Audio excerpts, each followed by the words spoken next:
Des bus électriques pour baisser sa consommation d'énergie fossile, c'est l'une des pistes empruntées par la métropole grenobloise. Mais 4 ans après une expérience douloureuse, le SMAG a préféré n'en acheter que 7 pour l'instant.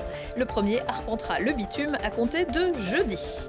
Parce que la pratique régulière d'une activité sportive diminue le stress et améliore les conditions de vie, la ville de Grenoble adopte elle aussi l'application Form City, déjà présente dans d'autres grandes villes. Grâce à la diversité des parcours proposés, chacun peut pratiquer la marche ou la course à son niveau et à sa vitesse. Et puis, après une victoire en Coupe de France, mais une sortie prématurée en demi-finale de Ligue Magnus, les Brûleurs de Loups sont en pleine restructuration. Plusieurs départs massifs ont déjà été annoncés et le club se cherche un entraîneur. On fait le point dans le JT de ce mardi avec le président du club, Jacques Rebaud. Bonsoir à tous, bienvenue dans ce JT du mardi 23 avril 2024, du lundi au vendredi à partir de 18h, l'essentiel de l'actualité du Grand Grenoble. Pas de bus ni de tram ce mardi sur le réseau MTAG. Peu après 10 heures, les conducteurs ont décidé d'exercer leur droit de retrait en réaction à une demi-douzaine de coups de feu dirigés la veille vers minuit contre un bus de la ligne C7 qui se trouvait à l'arrêt au terminus d'Échirolles-Comboire. Les balles ont traversé la vitre. Le chauffeur qui était en pause seul à bord a réussi à sortir du véhicule pour se mettre à l'abri un petit peu plus loin et prévenir les secours. Et c'est jeudi que doit être mis en fonction le premier des 7 nouveaux bus électriques achetés par le syndicat mixte des mobilités de l'aire grenobloise. En 2020, le SMAG s'était déjà doté de bus électriques, mais qui avaient dû rapidement être mis en pause en raison de nombreux problèmes techniques. Cette fois-ci, nous assure-t-on, c'est du solide. Camille Avon. Ils sont de nouveau en circulation après des débuts compliqués. 7 bus 100% électriques vont rouler sur les lignes chrono C3 et C4. À cause de problèmes techniques et technologiques, les anciens bus achetés en 2020 n'ont presque jamais roulé. Ces anciens véhicules ont été revendus afin de financer l'achat des neufs à une entreprise française. Seules les anciennes batteries ont été gardées. Un renouvellement de ces véhicules qui se veut progressif. Nous sommes encore sur des quantités qui peuvent paraître aux yeux de certains relativement limitées, mais parce que nous prenons le temps d'y aller de la bonne manière, ne pas faire des opérations de communication comme ça a pu être le cas par le passé pour ensuite avoir des véhicules qui ne fonctionnent pas ou acheter des véhicules qui ne viennent pas de filière française ou en tout cas européenne, ce qui est une vraie difficulté aujourd'hui. Donc c'est un des enjeux de ces renouvellements de véhicules. Nous y allons encore une fois progressivement, mais je crois que nous y allons de manière sérieuse. Les nouveautés sont aussi présentes à l'intérieur et à l'extérieur des bus, comme des prises USB pour recharger les téléphones portables ou encore des caméras qui viennent remplacer les rétroviseurs. À la demande de nombreux conducteurs, une ventilation a été ajoutée au-dessus de leur tête. La première génération de bus électriques n'a pas fait l'unanimité auprès des conducteurs, à la différence de ces nouveaux transports. Il y a eu un rejet de nos conducteurs-conductrices pour passer les formations, alors que cette nouvelle génération... Là, pour l'instant, ils n'ont pas conduit, mais comme ce sont des bus standards qui ont été électrifiés, il y a une adhésion. Une formation pour conduire ces bus est nécessaire pour les conducteurs, mais moins compliquée, contrairement aux précédents véhicules. Petit temps d'adaptation pour le système de rétrovision, donc qui remplace les rétroviseurs, mais après c'est très sécurisant. Voilà. Et puis il y a la détection d'angle mort aussi pour les piétons, donc ça c'est un vrai plus en termes de sécurité. D'ici la fin de l'année, le SMAG a pour ambition de faire disparaître les bus 100% diesel de la circulation et de renouveler ses lignes de tramway. L'autonomie de ces bus, elle, est de 200 km environ, de quoi effectuer une journée de service en C3 ou C4. C'est ouf, Grenoble perd 2 places dans le classement des villes où il fait bon vivre avec son chien d'après 30 millions d'amis, mais reste dans le top 10. La capitale des Alpes est 6e, notamment grâce à une bonne note en transport, où sur le réseau TAG, les chiens sont tolérés et voyagent gratuitement sous certaines conditions. La municipalité autorise notamment ses agents à venir travailler avec leur animal de compagnie, qui est aussi le bienvenu bienvenue lors des cérémonies de mariage. Grenoble qui a déjà été classée en tête des villes amies des animaux par l'association L214 et qui accueille samedi un meeting du parti animaliste en présence de sa tête de liste Hélène Touy et bien sûr de l'élue grenobloise Sandra Krief, 3e sur cette liste. Pas besoin d'aller en salle de sport quand on habite à Grenoble. Si vous avez un smartphone et des baskets, la ville vous ouvre son terrain de sport à ciel ouvert. Pour permettre une activité physique en accès libre, elle vient de lancer une application qui vous conduira dans les parcs, sur les berges ou sur la presqu'île. Top départ avec Fanny Abraham. C'est sur les starting blocks que l'application FormCity arrive à Grenoble avec déjà 10 parcours différents. En marchant ou en courant, ces parcours sillonnent la ville et ses multiples secteurs en alliant sport, détente, plaisir et découverte du patrimoine à l'aide d'un audioguide.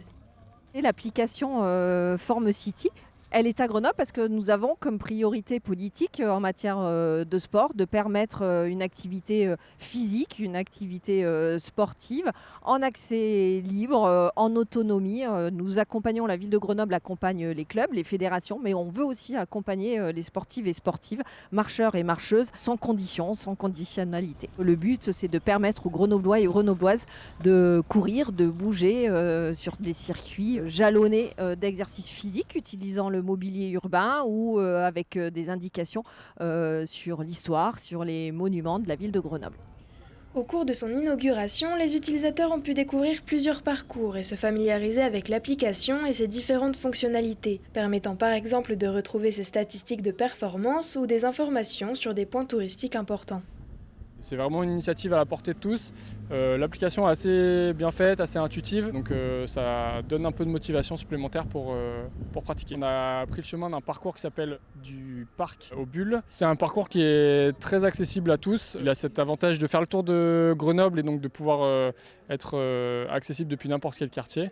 Et puis surtout, voilà, il est très sympa sur l'ensemble du parcours avec la vue sur Beldon d'abord, puis la Bastille. Et puis un retour sur le parc qui est très sympa. Donc avec une météo comme aujourd'hui, c'est un super parcours. Nouvelle manière ludique de découvrir Grenoble, de changer de ses parcours habituels ou de s'initier à une pratique sportive, FormCity ne compte pas arrêter sa course de sitôt dans la métropole grenobloise et partira bientôt à la découverte d'un nouveau parcours sur les 80 ans de la libération de la ville. Les utilisateurs pourront aussi reproduire des exercices grâce à des vidéos filmées par la Ligue Auvergne-Rhône-Alpes d'athlétisme. LA Confidential, l'info a d'abord été dévoilée chez nos confrères du Parisien de RMC Sport et ses proches l'ont confirmé. Olivier Giroud rejoindra cet été le Los Angeles FC à l'issue de son contrat avec l'AC Milan. Âgé de 37 ans, le champion du monde originaire de Froge part évoluer aux États-Unis aux côtés de son ancien coéquipier Hugo Lloris. L'attaquant isérois, meilleur buteur de l'équipe de France avec 57 buts, va signer avec le club américain. Un contrat d'1 an et demi avec une année supplémentaire en option. L'Euro pourrait être sa dernière compétition internationale avec les Bleus. Ça passe sous sa glace. Des changements aussi à prévoir du côté des brûleurs de loups après une saison 2023-2024 où toutes les ambitions n'ont pas abouti. Une Coupe de France mais une élimination en demi-finale de Ligue Magnus. L'équipe de hockey sur glace de Grenoble est en pleine restructuration. On en parle avec le président du club, Jacques Rebaud. Bonsoir. Bonsoir. Merci d'avoir accepté notre invitation. Alors, vous avez donné au début d'après-midi une conférence de presse aux côtés du manager général, Jeff Dufour. On attendait de grandes annonces et finalement ça fait un peu pchit. Racontez-nous. Oui, tout à fait. Tout à fait. Nous étions sur une volonté pédagogique puisqu'il fallait expliquer à ceux qui nous suivent et ceux qui aiment les brûleurs de loups notre stratégie. Et donc effectivement, on a expliqué à ceux qui voulaient l'entendre que nous étions sur une fin de cycle, qu'il était important de travailler sur une équipe qui soit totalement ou partiellement reconstruite, mais en tout cas reconstruite en grande partie. Et pour cela, il fallait probablement remercier certains joueurs qui avaient noué des affinités avec des supporters ou avec le public. Et donc voilà, c'est un déchirement pour nous aussi, parce qu'une relation affective avec beaucoup des joueurs de notre équipe. Mais à un moment donné, il fallait tourner la page et laisser la place probablement à certains jeunes qui viendraient enrichir notre collectif. Alors, On va essayer de développer un petit peu tout ça. Donc, Quoi qu'il en soit, même si ce matin, on n'a pas eu les annonces qu'on attendait peut-être, vous êtes venu donc expliquer que l'équipe avait besoin de changement, était en restructuration. C'est une saison qui était un petit peu particulière parce que c'est vrai qu'on a vécu des années formidables. Alors du coup, on est presque déçus quand il y a un petit peu de moins bien. On s'attendait à beaucoup. Mais peut-être que dès le début de la saison, il y a eu le départ du capitaine emblématique, Joël Champagne. Et puis peut-être le début de saison a déjà été un petit peu difficile. On sentait déjà des tensions dans les vestiaires. Alors, des tensions, non, mais effectivement, début de saison compliquée. Joël Champagne, qui était charismatique, capitaine, un certain lead dans le vestiaire, nous a manqué. On s'y attendait. Aussi bien sur la glace qu'en dehors de la glace, il était important. Et voilà, et cette équipe était malade dès le début de saison, on l'a senti. Nous avons pensé que le changement de coach nous apporterait une solution. Alors, elle a été éphémère, cette solution, parce qu'elle nous a permis d'aller chercher la Coupe de France au mois de janvier. Et nous pensions que nous étions soignés, mais ce n'était pas le cas. On a rechuté lors des playoffs. Premier tour des playoffs bien passé, 4-0. On pensait que voilà, c'était reparti. Et on n'a pas été chercher un complément d'âme, d'intensité, d'énergie sur les demi-finales. Et on s'est fait sortir par une équipe de Bordeaux qui était méritante, qui a mérité sa place en finale. Et d'ailleurs, qui a été compliqué à jouer également pour l'équipe de Rouen. Et on s'est retrouvé surpris en demi-finale. Donc oui, c'était compliqué. Et puis on a les gardiens qui ne nous ont pas tellement aidés non plus. Donc sans chercher d'excuses, ça a été compliqué, effectivement. Mais c'est difficile pour une équipe comme ça, qui a été habituée à tout gagner, de se retrouver. On les voit abattus, les joueurs, et on a l'impression qu'ils sont sonnés, qu'ils ne comprennent pas vraiment ce qui leur arrive. C'est à peu près ça, parce qu'à chaque fois, cette saison et les saisons antérieures, à chaque fois qu'on avait un coup de moins bien, ça venait du vestiaire, on avait ce complément d'âme qui nous permettait de nous sortir de situations compliquées. Et là, ça n'a pas fonctionné. Donc je pense que tout le monde a grandi. En tout cas, on a appris, le staff a appris, nous avons appris, certains des joueurs qui restent avec nous, Damien Fleury, Sacha Treille, ont également appris. Et je pense qu'on reviendra encore plus fort avec encore plus d'ambition l'année prochaine. On a effectivement de très belles touches pour l'année prochaine. Le premier gars du vestiaire, j'ai envie de dire que c'est l'entraîneur. Le vôtre n'a pas fini sa saison, c'est pas commun quand même. Tout à fait, mais comme je le dis souvent, sans chercher une responsabilité, le coach, c'est le fusible, il le sait, c'est un professionnel. Lorsque ça ne va pas dans un vestiaire, on ne va pas changer 22 joueurs, donc c'est le coach ou c'est les joueurs, et à un moment donné, on a dû arbitrer. Le coach l'a compris, il est certain qu'il n'est pas responsable, c'est un errement collectif, mais c'était le seul que nous pouvions ajuster. On l'a ajusté, il nous a quittés, il est encore sur Grenoble, je crois qu'il part dans les prochains jours. On a gardé d'excellentes relations, mais voilà, il fallait faire quelque chose. C'est le jeu. Vous avez des pistes ? On discute beaucoup, mais il y a un règlement national qui impose un entraîneur diplômé, donc ça limite le champ des possibles. Donc on a effectivement 2 coachs avec lesquels nous discutons actuellement de façon assez régulière. On espère trouver la solution, sinon voilà, mais on se donne un peu de temps, on ne va pas se précipiter. Le coach est le porteur de ses valeurs et il sera accompagné bien entendu d'Edo Terglav, qui est en charge de la formation dans notre organisation et qui sera l'assistant coach, qui viendra en soutien de ce coach. Dans le changement, ce qui commence, c'est qu'on annonce d'abord les départs. Il y en a eu pas mal. Oui. Et beaucoup de défenseurs, et même y compris le meilleur scoreur, Lavoie. Oui, tout à fait. On a décidé de se donner de l'espace pour pouvoir remodeler une nouvelle équipe. Donc il nous reste encore quelques joueurs, une ossature, mais effectivement, on a eu beaucoup de départs. Peut-être un petit point sur... il y a eu beaucoup de joueurs internationaux qui sont arrivés, notamment 2 Russes. Pivtsaka, vous allez le dire mieux que moi, voilà. En janvier, il s'en va déjà. Et Lyubimov, qu'est-ce qu'on en fait ? Alors Roman a un souci, ses origines russes font que son déplacement en Europe est compliqué. Donc il faut voir s'il arrivera à renouveler une présence en Europe et plus particulièrement chez nous à Grenoble. Donc on espère, nous verrons bien. Si cette possibilité est offerte, eh bien on discutera avec lui s'il accepte de revenir jouer à Grenoble. Nous c'est un joueur pour lequel nous avons un réel intérêt.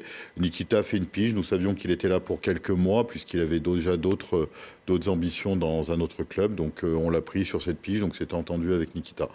Donc voilà, c'est des arbitrages, c'est des choix, avec des fois des belles rencontres comme avec Roman, comme avec Nikita, et des projets qui se construisent sur du court terme, Nikita, et des projets qui se construisent sur du long terme, mais avec des éléments extérieurs comme avec Roman.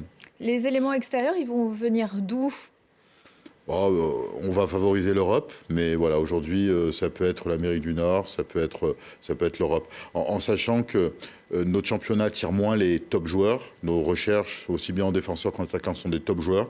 Donc on va probablement laisser ces joueurs choisir dans les grosses ligues, la Suisse, la Suède, la Finlande. On arrive un peu à la fin. Voilà, et au mois de juin, on aura peut-être ceux qui auront été déçus, qui n'ont pas été retenus. Peut-être qu'on pourra les récupérer dans des conditions financières qui sont plus abordables pour notre club. Alors, l'équipe a donc changé de capitaine cette année. Sacha Treille, est-ce qu'il a vraiment trouvé sa place? Est-ce qu'il va rester capitaine? Alors, je ne sais pas s'il restera capitaine, ça c'est le nouveau coach et Sacha qui en parleront. Mais en tout cas, si c'est mon choix, oui, c'est un capitaine emblématique qui porte, qui représente et qui a pris sa place. Donc oui, je vous dirais que c'est pour moi un bon capitaine, au même titre que Damien Fleury est un bon assistant et que Kyle Hardy sont deux bons assistants.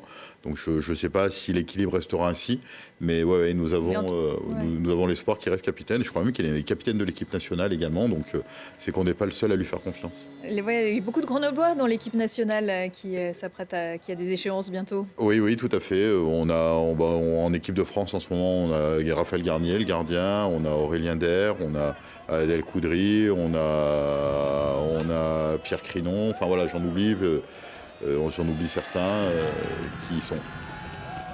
Voilà, c'est des belles images. Voilà, du coup, on va rester sur ces images-là.